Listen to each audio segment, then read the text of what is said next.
à toutes et à tous et bienvenue dans cette nouvelle vidéo YouTube. Alors aujourd'hui je vous propose un nouveau sujet, nous allons parler restauration d'avions et pour ce faire nous allons partir à la rencontre d'Antoine Ross qui a récemment créé son entreprise. Elle est basée sur l'aérodrome de Tours-Sorigny et il l'a intitulée Early Aviators. Je suis certaine que cette vidéo va vous plaire puisqu'il rénove des avions historiques tels que le Caudron G3, le Caudron G4 mais également un SPAT-SED et ce n'est pas tout, ça c'est juste pour vous donner que quelques exemples. Je vous en dis pas plus et je vous laisse tout de suite avec la suite de la vidéo.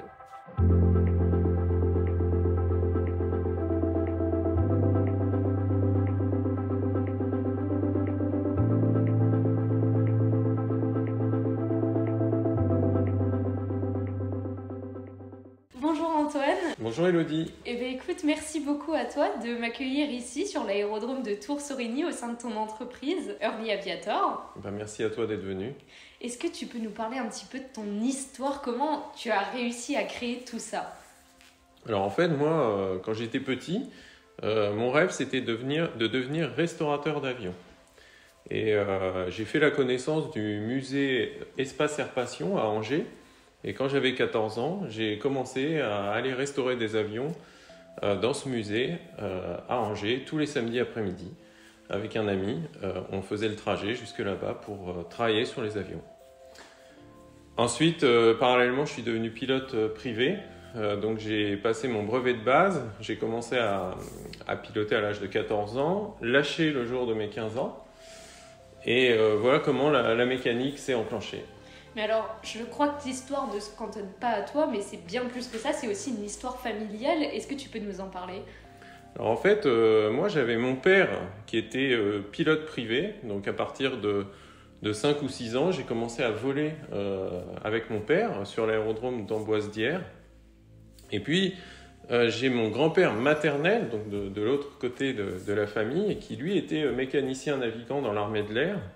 Et son frère, donc mon grand-oncle, était pilote de bombardier aussi dans l'armée de l'air. Donc j'ai été un petit peu bercé autour de tout ce qui est aviation à la fois légère via mon père et puis aviation plus historique, années 30, années 40, années 50 via mon grand-père. Et je crois qu'ils ont quand même une histoire très marquante et d'ailleurs pour certains qui ont un lien avec les aéronefs, les projets que tu as en cours, on va y revenir juste après, mais est-ce que tu peux nous en parler de leur histoire? Mon grand-père a commencé à rentrer dans l'armée de l'air en 1938 et il a volé sur Caudron Luciole, ensuite sur Caudron Simoun.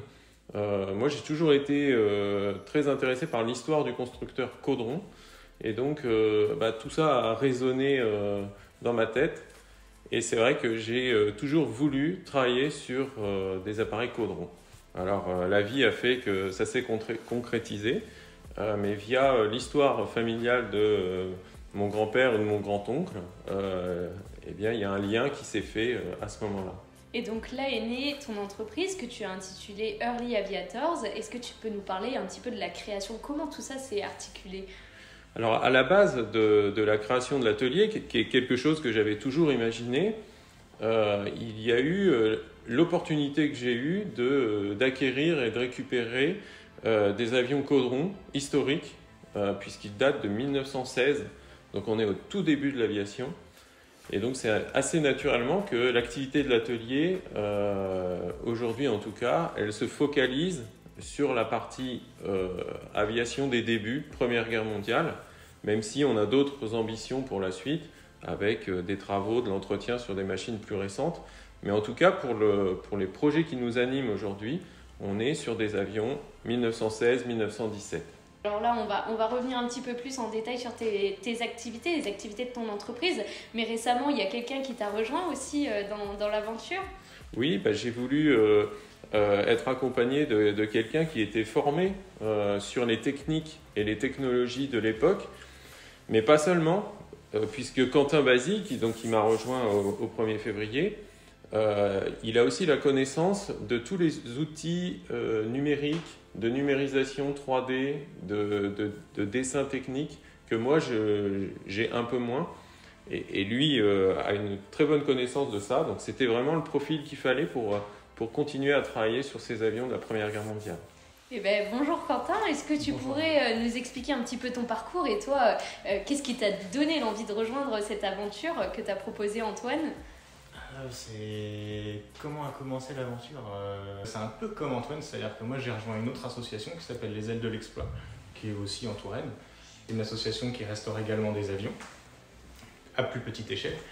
Et donc au bout de quelques années de travail là-bas, on m'a proposé de travailler sur le projet SPAT7, qu'on verra plus tard. Et de fil en aiguille, j'ai mené mon petit chemin dans cette restauration-là, dans ce projet-là spécifiquement.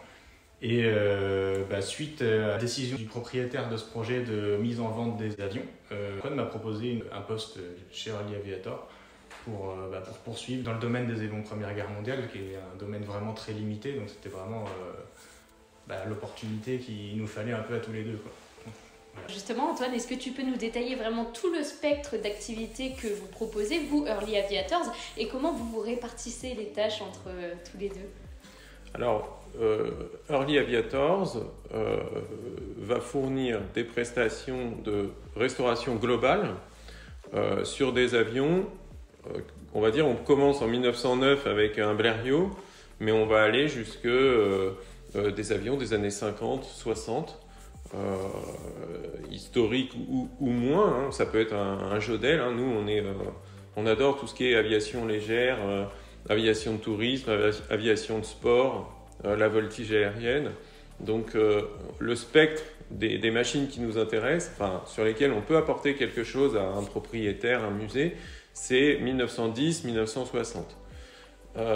Et les prestations qu'on va pouvoir offrir, ça va être de la restauration globale, un chantier de A à Z, entoilage, menuiserie, et puis ça peut être aussi des prestations plus ponctuelles, puisqu'on peut faire un petit peu de rétro-ingénierie sur des pièces qui manquent, donc on va les réimaginer. Hein. On a été obligé de le faire beaucoup sur le projet G4 et sur le projet SPAT7. Et puis, on a aussi des prestations un peu plus généralistes qui vont être de l'entretien, visite annuelle, grande visite, et puis aussi proposer, on a un hangar, donc on peut préparer les machines pour un propriétaire, pour qu'il puisse ensuite s'en servir quotidiennement ou aller en meeting aérien avec sa machine. Donc on peut faire aussi toute cette gestion de l'appareil ici dans nos locaux. Et donc toi concrètement, Quentin, tu interviens à quel niveau ? Principalement au niveau des pièces métalliques. Après, j'ai aussi des connaissances en menuiserie aéro. J'ai fait pas mal. Enfin, je suis vraiment en fait spécialisé dans le domaine des avions anciens. Donc, mais c'est rare. Mais c'est général comme chose. C'est pas vraiment. Il n'y a pas vraiment un domaine plus particulier que ça. C'est vraiment un spectre général parce que il y a beaucoup de techniques qui sont passées, qui sont perdues. Et en fait, ma spécialité à moi, c'est de retrouver ça et de le remettre en œuvre. Est-ce que vous pouvez nous citer les projets que vous avez en cours sans nous en dire encore trop, parce qu'on va vraiment aller les voir et c'est à ce moment-là que vous allez pouvoir nous raconter toute l'histoire de ces projets. Alors pour l'instant, dans notre atelier, on a 3 machines historiques qui sont visibles dans la partie menuiserie. On a un bimoteur Caudron G4 qui est rarissime, hein, il en reste que 3 dans le monde. Le nôtre, un autre à Washington, un autre au musée d'air et de l'espace du Bourget. On a un Caudron G3 qui est la version monomoteur, qui est très connue aussi, qui est l'avion d'Adrienne Bolland hein, quand elle fait son exploit. Et puis on a aussi le SPAT7. Donc le SPAT7, c'est un projet de reconstruction d'un chasseur de la Première Guerre mondiale. Alors là, c'est un avion neuf, c'est pas un avion restauré. Mais ce projet de SPAT7, c'est reconstruire un avion pour le mettre en état de vol. C'est vrai que nous, quand j'ai eu connaissance de l'existence de ces projets, alors d'abord sur le G4 bimoteur, c'est vrai que comme j'adorais le constructeur Caudron, j'ai dit je vais récupérer ce Caudron G4 et je vais essayer de le restaurer en état de vol et ça sera le seul qui volera dans le futur. Donc voilà comment la récupération s'est passée en 2 mots. Alors moi, Antoine, il me tarde d'aller voir ton hangar et voir les projets que tu as en cours. Est-ce que tu peux m'y emmener ? Eh bien on y va. Allez. Je te suis. Oh waouh! Oh mais c'est magnifique! C'est un vrai musée aéronautique, ton hangar. Oui, là, on a quand même quelques pièces historiques. Alors peut-être on va retracer vraiment l'histoire de l'aviation, on va faire dans le sens du plus ancien au plus récent. Alors le plus ancien que tu as, c'est le Caudron G3, c'est ça? Oui, alors c'est le plus ancien en fait dans la conception, puisque le Caudron G3, c'est une évolution des appareils Caudron de 1910. Alors celui-ci date de septembre 1916, mais c'est le design le plus ancien des frères Caudron qu'on a ici. Donc je te propose d'aller voir d'abord le G3. Avec plaisir. Donc là, on est devant le fuselage du Caudron G3. Caudron G3, c'est un biplace finalement qui va être utilisé beaucoup pour l'école. Ça va devenir le premier avion vraiment école qui va être utilisé en large quantité. Il va y avoir plusieurs milliers d'avions construits. Donc c'est un biplace en tandem. Donc le pilote était à l'arrière, l'observateur ou l'instructeur en fonction de la mission était devant. Donc double commande pour pouvoir apprendre à piloter. Et celui-ci est motorisé avec un moteur à 10 cylindres, double étoile, Anzani. Anzani, c'était un motoriste qui a commencé par des moteurs de moto. Et il est très connu parce qu'il a conçu le moteur du Blériot 11 qui a traversé pour la première fois la Manche. C'était un moteur Anzani. Et bien l'évolution du motoriste Anzani a donné ce moteur-là, 100 chevaux, 10 cylindres, et c'est le moteur du Caudron G3.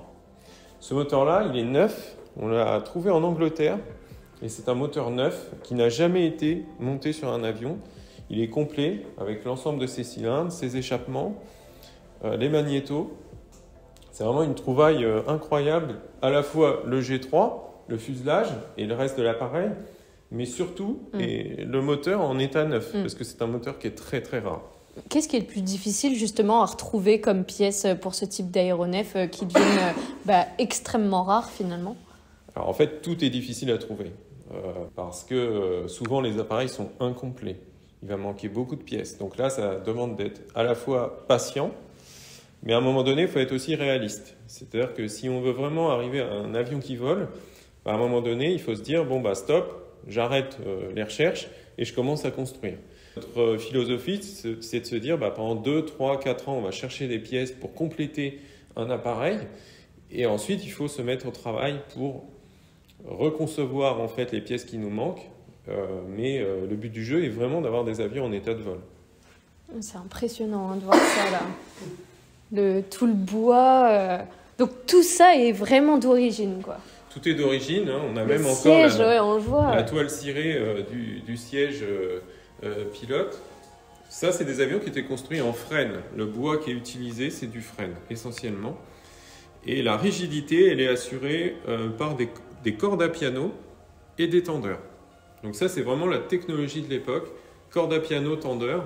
On va le retrouver sur le Caudron G3, sur le Caudron G4, sur des Blériot, sur le Stamp, sur le SPAD. Ça va être une technologie jusque dans les années 40. C'est corde à piano, tendeur. Et comment tu arrives justement à retrouver un petit peu toutes ces pièces, hein? Alors sur tous les projets que tu peux avoir en cours, comment t'arrives? C'est auprès de collectionneurs, auprès de... C'est essentiellement auprès de collectionneurs privés. Et ensuite, il y a un petit réseau qui se forme, qui s'est formé. Les gens commencent à savoir qu'on a ces projets-là ici.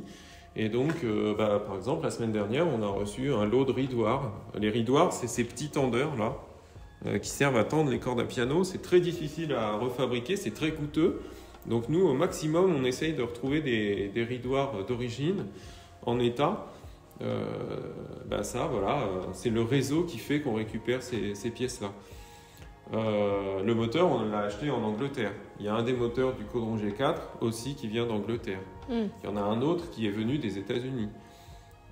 Les carburateurs viennent de Nouvelle-Zélande. Donc on est obligé vraiment d'avoir un réseau mondial pour récupérer les pièces qui peuvent manquer pour remettre ces avions en état de vol. On est au niveau du Caudron G3. Peut-être on va passer du coup à son successeur, le Caudron G4. Voilà, alors au début de la Première Guerre mondiale, on s'est aperçu que le Caudron G3 était insuffisamment puissant, motorisé. Le moteur était devant, les ailes, une aile en bas, une aile au-dessus, et du coup l'observateur ne voyait pas grand-chose. D'accord. Donc les frères Caudron ont décidé d'en faire un dérivé bimoteur. Donc plutôt que d'avoir un moteur devant, ils ont mis 2 moteurs sur les ailes, et ça a libéré en fait tout le devant de l'avion pour que l'observateur puisse faire son travail d'observation.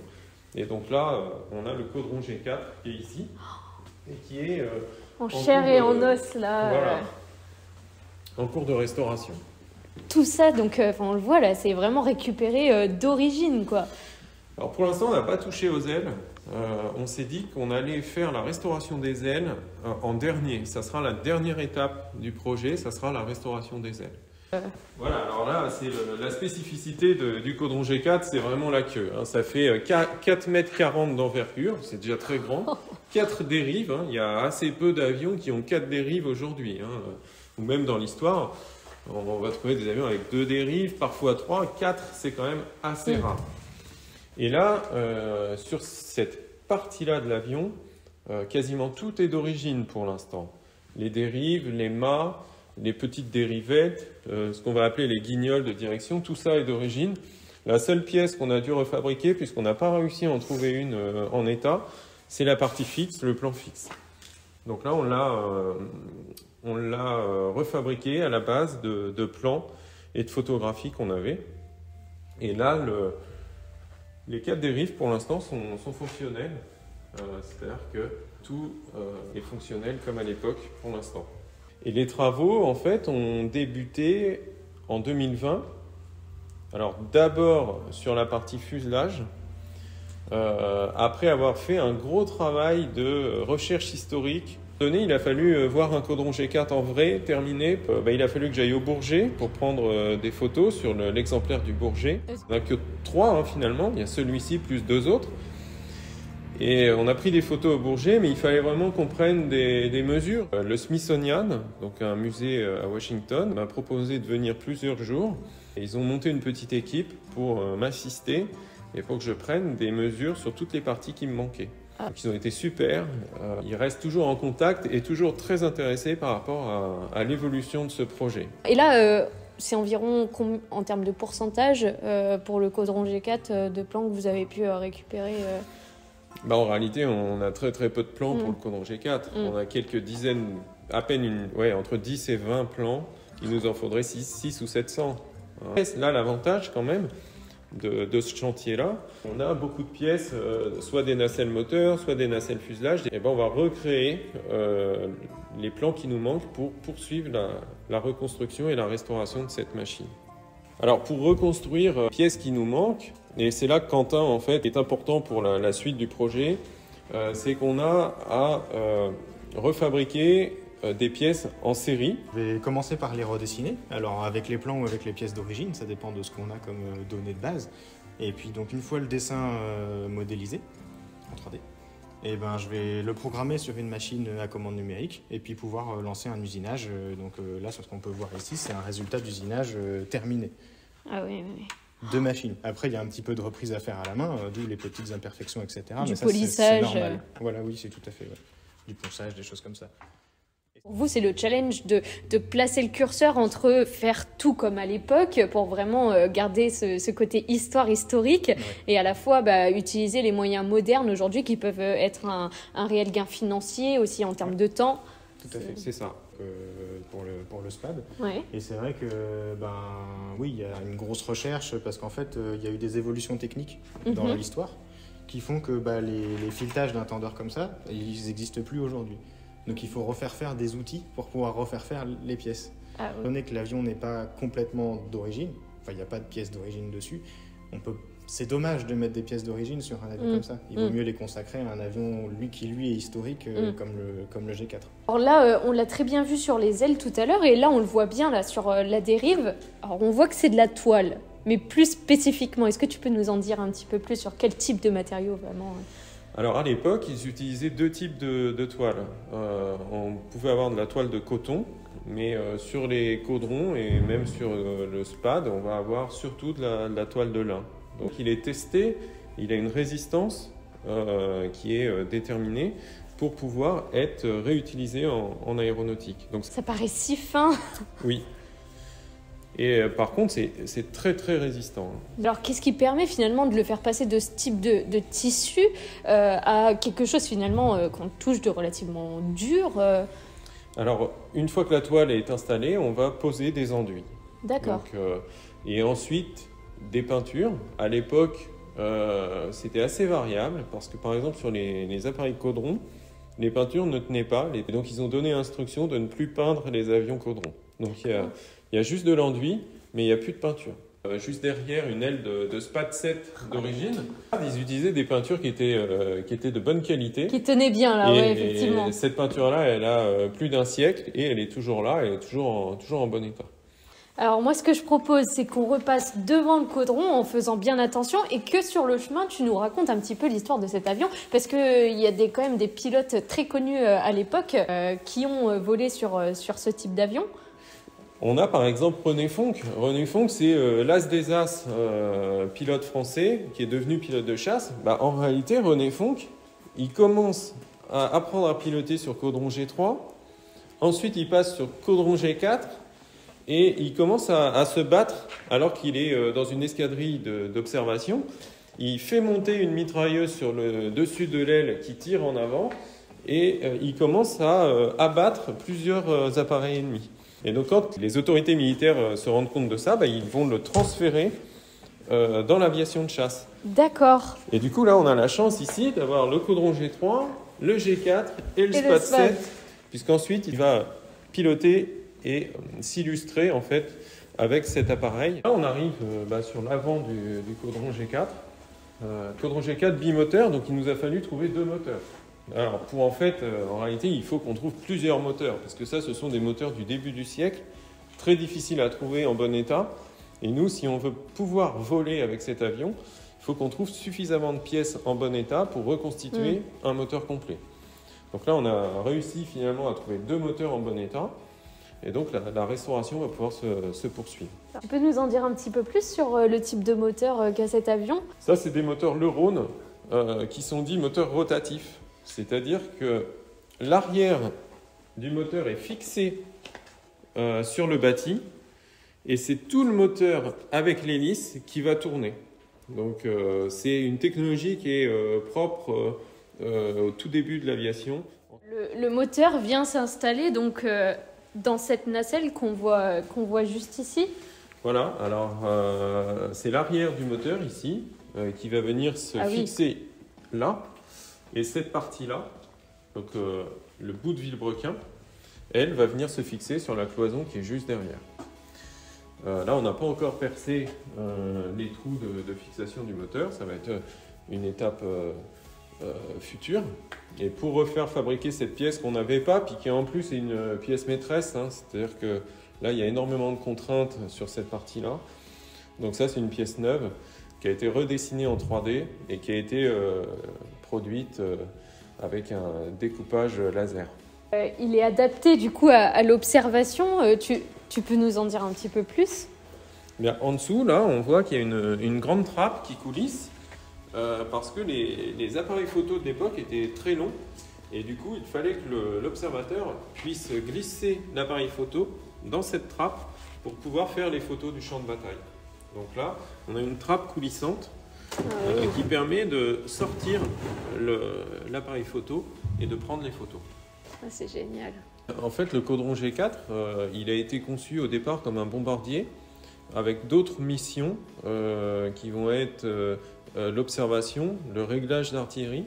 C'est un avion qui avait d'excellentes performances de montée. Il montait assez vite parce qu'il avait 2 moteurs.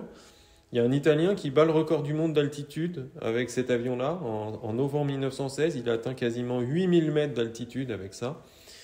Et en fait, au fur et à mesure, c'est un avion qui va être aussi utilisé, c'est ce que je disais, notamment par René Fonck, mais d'autres as, ils vont s'en servir pour abattre d'autres appareils. Ce n'était pas le meilleur avion pour ça, mais quand les pilotes étaient dans une escadrille d'observation, ils n'avaient que ça pour se démarquer. Et en fait, ensuite, ils allaient passer sur SPAD. Si les meilleurs passaient sur SPAD et devenaient pilotes de chasse.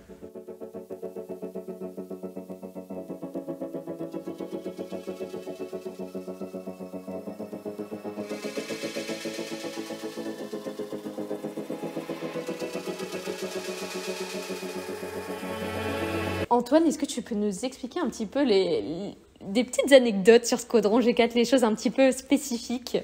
Alors dans les difficultés qu'on a eues, c'est pour refabriquer le train d'atterrissage, donc là qui est terminé, il nous fallait trouver des tubes ovales comme cela. Et ça ne se trouve pas dans le commerce. Donc avec les plans d'origine, on a été obligé de faire refabriquer ces tubes aux cotes exactes, ovales, et en acier aéronautique. Donc là c'est du tube aéronautique, mais qui a été modifié pour pouvoir obtenir cette section ovale et qui ensuite nous a permis de reconstruire le train d'atterrissage. Le train, il est amorti de façon verticale, mais le train est aussi amorti de façon latérale. Donc ça, c'est une spécificité des avions Caudron et puis aussi Farman. Il y a quelques constructeurs qui ont adopté ces chariots un petit peu tirés qui permettent de préserver les trains quand l'avion glisse sur le côté au moment du posé des roues. Là, j'ai une petite anecdote. Il y a des pièces qu'on ne voyait pas à l'intérieur de la nacelle fuselage. Ça a été très très difficile de les refabriquer. On n'avait pas les pièces d'origine, donc on les a réimaginées. Et on a trouvé une photo des pièces qu'on a refabriquées il y a 2 ans, il y a à peine 1 mois et demi. Et on s'est aperçu en fait que visuellement, on n'arrive pas à avoir de différence avec ce qu'on a fabriqué. Donc là, on est content parce que finalement, on s'est dit, on a réussi à s'imprégner suffisamment de l'appareil pour réussir à faire exactement la pièce alors qu'on n'avait aucun plan. On avait juste quelques vues vraiment furtives, mais là, ça a été quand même une satisfaction. C'est super. C'est super. Et alors, je crois que tu m'avais dit qu'il y avait quelque chose d'autre qui était assez anecdotique concernant cet aéronef-là. C'est cette partie?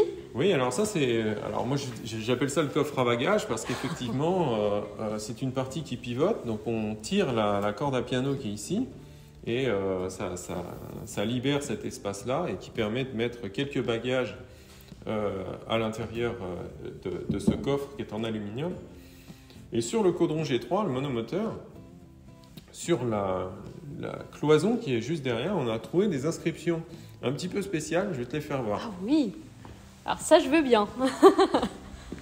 Alors quand on a récupéré le Caudron G3, on a rapidement découvert des inscriptions. Alors on a fait des recherches historiques pour essayer de comprendre quelle était la signification de ces caractères qui sont d'origine, puisque cette plaque a été posée par-dessus. Donc on sait que ça a été écrit au moment de la construction de l'appareil. Les frères Caudron, à la fin des années 1912-1913, ils avaient déjà vendu des appareils en Chine. Donc ils sont allés faire plusieurs voyages en Chine et ils ont commencé à vendre des Caudron G3 en Chine. Donc il y a eu un lien qui a existé avec l'Asie. Et là, on a demandé à des spécialistes de nous donner la signification de ça. Alors c'est des caractères sino-vietnamiens. Et on a trouvé une signification, mais comme c'est des idéogrammes, finalement, on n'arrive pas à trouver exactement pourquoi il y a cette inscription sur cet avion-là. Donc ça reste un mystère. L'énigme à résoudre. Et effectivement, c'est une énigme à résoudre. Oh, c'est sympa ça. Il nous dit, je te propose de t'installer, en faisant attention, mais t'installer dans le Caudron G3, donc de 1916, à la place du pilote. En fait, le palonnier et le manche, c'est ça qui est assez impressionnant. Oh là là. Donc là, Adrienne Bolland, quand elle fait son exploit, elle passe plusieurs heures à bord du Caudron G3. Elle a des montagnes enneigées en dessous. Tu vois, le palonnier à l'époque, c'est quelque chose de très large parce que les efforts sont très très importants. C'est pour ça que le manche à balai, en fait, quand il est fixé, tu vois, il arrive très très haut. Et donc, il faut surtout moi qui suis petite, finalement. Ouais, il faut mettre ses 2 mains aussi pour tordre les ailes et pour ensuite pouvoir diriger l'avion. Alors ça, c'est incroyable. Et donc là, tu as la manette des gaz, ici, c'est très simple. Et cette manette-là, c'est simplement la coupure du carburant. Donc, alors c'est commun au G4. Un panier. En fait, c'est très très léger. Pour risquer. Et c'est le même que Ouais. les Blériot 11 en fait. Oh, C'est ultra léger. oh, génial. Oh, ça c'était bien ça.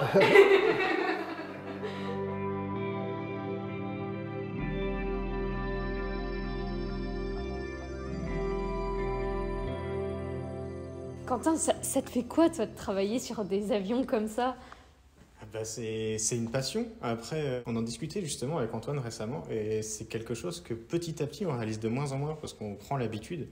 Mais c'est vrai que dès qu'on y pense, on se dit ouais, quand même, il y a 100 ans environnement. d'histoire sous mes mains, quoi. Donc, faut pas faire de bêtises, faut faire attention, mais sinon ça reste, c'est passionnant, quoi. C'est ça, la dimension recherche historique, les archives, les plans, c'est fabuleux. Toi, tu participes beaucoup, de ce que j'ai compris, à la reconstruction du SPAD, c'est ça? Alors, oui, j'ai participé pendant 6 ans à la reconstruction des SPAD. Après, là, c'est différent parce qu'on aborde donc c'est que des pièces neuves, donc c'est pas tout à fait le même recul. On peut se permettre d'en rater une, de la refaire, etc. Cependant, ça reste des assemblages complexes, minutieux, donc il y a un savoir-faire, on va dire, un peu spécifique à acquérir. Alors moi, ce que je propose, Quentin, donc toi qui as cette histoire avec les SPAD, est-ce que tu peux nous présenter le SPAD que vous avez là et avec Antoine, évidemment? Le SPAD 7, c'est un peu le chasseur des As. En fait, c'est un avion qui a été, quand les pilotes étaient déjà aguerris et qu'ils s'étaient déjà battus, qu'ils avaient déjà expérimenté un peu le combat aérien, ils pouvaient être transférés sur ce genre de machines, qui sont des machines pointues. Où là, l'objectif, c'est vraiment d'abattre l'ennemi, quoi. C'est un avion qui est conçu pour aller vite. Donc, on est sur un chasseur monoplace avec un moteur. C'est un V8 Hispano-Suiza qui fait 180 chevaux. Et donc, qui est aussi un peu une première. Parce que, mine de rien, les moteurs fixes à l'époque, ils ont eu un peu de mal à les mettre au point. Ils étaient souvent lourds.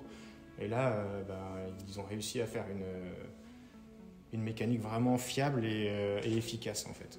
Alors là, ce projet de reconstruction, il a démarré en 2018 avec un peu les mêmes méthodes. Récupérer une liasse de plans la plus exhaustive possible. Là, on a à peu près 70% des plans d'origine qui ont pu être réutilisés pour créer une maquette numérique. 100% quasiment 100%. De la liasse de plans a permis de recréer une maquette numérique 3D. Ça, c'est fabuleux. Voilà. Et ce qui permet d'avoir moins de surprises quand on va essayer de monter une pièce sur la structure. On est 100% conforme. Quentin a même renumérisé pour faire une réplique. Évidemment, elle n'est pas fonctionnelle, mais on a été obligé, le projet a été obligé de fabriquer une réplique de mitrailleuse pour installer sur l'appareil. Et toutes les pièces ici, contrairement au projet Caudron, toutes les pièces ici sont neuves. Il n'y a pas de pièces d'origine, à part les instruments. Là, on parle quand même d'avions qui doivent voler, qui vont voler. Donc si on peut utiliser les technologies d'aujourd'hui simplement dans la métrologie, dans le traitement des matériaux pour ce genre de projet, on les prend volontiers parce que ça amène de la sécurité. Qu'est-ce qu'on peut voir sur cet avion qui est un peu particulier, qu'on ne retrouverait pas forcément? Alors moi, il y a quelque chose déjà, alors je ne sais pas si c'est commun, mais c'est tuyauterie un petit peu en spirale. Ça, en fait, c'est relativement commun à l'époque. Les spirales, c'est fait pour créer de la souplesse dans les assemblages, pour permettre des mouvements, en fait, parce que mine de rien, les structures en bois se déforment. Après, en termes de particularité, sur ce modèle, il n'y a pas de cloison par feu. Le moteur est littéralement sur les genoux du pilote. Ah oui. Parce qu'en fait, le pilote a ses pieds ici, et le moteur est là. C'est-à-dire qu'il est vraiment sur ses genoux. Et l'autre particularité un peu spécifique, c'est la possibilité de mettre 2 mains sur le manche, ici. L'une en dessous de l'autre. Voilà, pour pouvoir le sortir de piquer, en fait. Parce que c'est un avion qui est prévu pour piquer, pour aller vite, pour fondre sur son ennemi. Et sans ça, les efforts sont beaucoup trop importants pour pouvoir sortir de piquer, en fait. Donc, ça, c'est incroyable. Ils ont modifié le manche dans la production pour pouvoir se permettre ça. Le SPAD 7, il est connu pour pouvoir piquer jusqu'à des vitesses entre 350 et 400 km/h. C'est incroyable à l'époque. Oh, oui. Donc là, on a vu déjà un beau spectre de votre activité, de vos projets. Toi, quels sont tes projets, Antoine, à court, moyen et long terme? Comment tu souhaites développer ton entreprise? Alors là, on a la chance aujourd'hui de travailler sur des avions Première Guerre mondiale.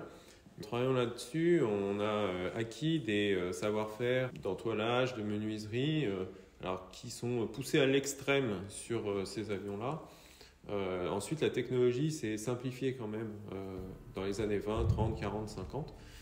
Donc nous, ce qu'on veut, c'est pouvoir offrir nos services à des propriétaires ou des musées éventuellement d'avions de collection des années 20, des années 30, des années 40, des années 50. Ça peut être du Stamp, ça peut être Bucaer, ça peut être des avions américains, Waco, je pense à ça. Vraiment, on offre nos services à cette aviation légère, sportive, dans un premier temps, puis ensuite on verra. Pour ce projet de SPAT7, donc de reconstruction de l'appareil à l'identique, il a été décidé en fait de proposer aux futurs clients de disposer d'un moteur neuf. Là, on est quand même sur des moteurs qui ont énormément de pièces qui sortent de fonderie et ça a plus d'1 siècle. Donc repartir en vol avec ces matériaux-là, c'est une possibilité, mais il faut vraiment trouver des moteurs en excellent état. Donc il y a une petite difficulté et c'est pourquoi il a été décidé en fait de reconstruire des moteurs neufs.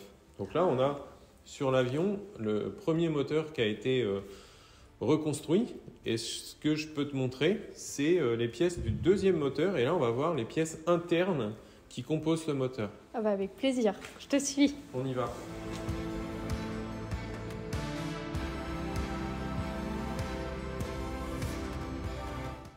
Alors tout à l'heure, autour du Caudron G4, on a vu 2 moteurs rotatifs, le Rhône. Ici, on en a un 3e et il est monté sur un bâti.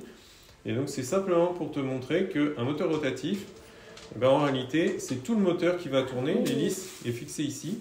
Et ensuite, on va avoir tout le moteur qui tourne. Alors à 1200 tours minute, pas à très grande vitesse. Et ils ont fait ça pour différentes raisons, essentiellement, on va dire le refroidissement. Puisque comme le moteur tourne, les cylindres sont refroidis même quand l'avion ne vole pas. Là, c'est ton hangar, un petit peu, ton atelier, pardon. Et il me semble qu'il y a un moteur aussi que tu veux nous montrer. Tout à l'heure, sur le SPAT7, on vous a montré donc dans l'autre pièce le premier moteur qui a été assemblé. Et là, on a le deuxième moteur avec les éléments internes, donc complètement neufs. On a un vilebrequin neuf, refait selon les codes d'origine. Et on a surtout toutes les pièces de fonderie qui ont été refabriquées donc par des spécialistes. C'est des sous-traitants qui sont assez connus et qui ont une grande expérience des moteurs hispano-suiza. Et donc là, on a les pièces qui vont servir à assembler le premier moteur qui va être passé au banc dans quelques mois. Pour vérifier qu'il n'y a aucun problème sur le fonctionnement du moteur. Donc là, on a le vilebrequin. On va avoir les cylindres qui ont aussi été entièrement refaits, les chemises en fait. On va avoir aussi les bielles. Donc les bielles, c'est ce qui se fixe sur les paliers du vilebrequin. Donc là, on a aussi des bielles neuves. On a aussi les soupapes. Donc avec des spécificités vraiment hispano-suiza de l'époque. Et là, je peux vous montrer un exemplaire de la toute première fonderie de bloc cylindre. Donc ça, c'est la première coulée. Et ensuite, elle a été découpée en morceaux pour vérifier comment s'était passée la fonderie. Et donc là, par exemple, on peut voir que sur ce premier test, on a quelques défauts qui se sont révélés et qui ont pu ensuite être corrigés sur les exemplaires qu'on suivit. Donc c'est énormément d'investissement à la fois en matériel, en moyens humains et puis aussi financiers pour parvenir en fait à refabriquer ces pièces avec le degré de fiabilité qu'on attend d'un moteur moderne. Ça, c'est des défauts peut-être à l'époque qui n'auraient pas été corrigés. Nous, on souhaite que ce soit corrigé pour les moteurs qui seront utilisés pour voler avec le SPAD. Alors là, on va avoir la pompe à eau. Donc en 2 parties. Donc ça sera la future pompe à eau du moteur qui c'est à l'identique. Alors là, en fait, sur le premier moteur hispano-suiza du début du siècle, il y a des spécificités liées au modèle et à l'avion sur lequel le moteur est monté. Là, par exemple, sur certains moteurs, on va avoir qu'une seule sortie sur la pompe à eau. Et celle-ci, par exemple, est double. Et je peux vous montrer un Carter type 1915. Oh, waouh! Donc ça, c'est une pièce d'origine. C'est un Carter inférieur spécifique pour le SPAT 7, donc d'origine. Vous avez des traces là, des petits liserés, parce qu'en fait, il a été entièrement numérisé pour pouvoir être aussi proposé sur ce moteur-là.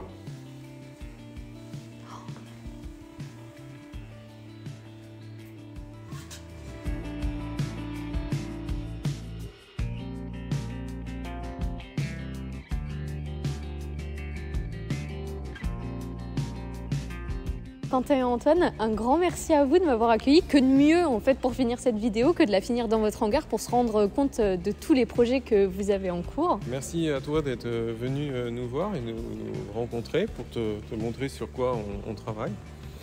Et comme il fait beau, je te propose peut-être aussi de finir cette journée avec un vol sur l'émeraude qui est ici. Alors ça, c'est génial. Je pourrais jamais refuser un vol en émeraude. Alors on y va. Elodie, je te propose de faire un vol dans cette émeraude-là qui a une particularité, c'est que c'est celui qui a été construit par Claude Piel en 1953. Premier vol en 1954, il a juste 70 ans. Et donc c'est le précurseur de toute la série des émeraudes, super émeraudes, et puis ensuite les Mudry Cap 10, Cap 20. Oh là là, ça c'est une incroyable chance. Merci beaucoup, j'ai hâte de le découvrir en vol. Allez, on y va.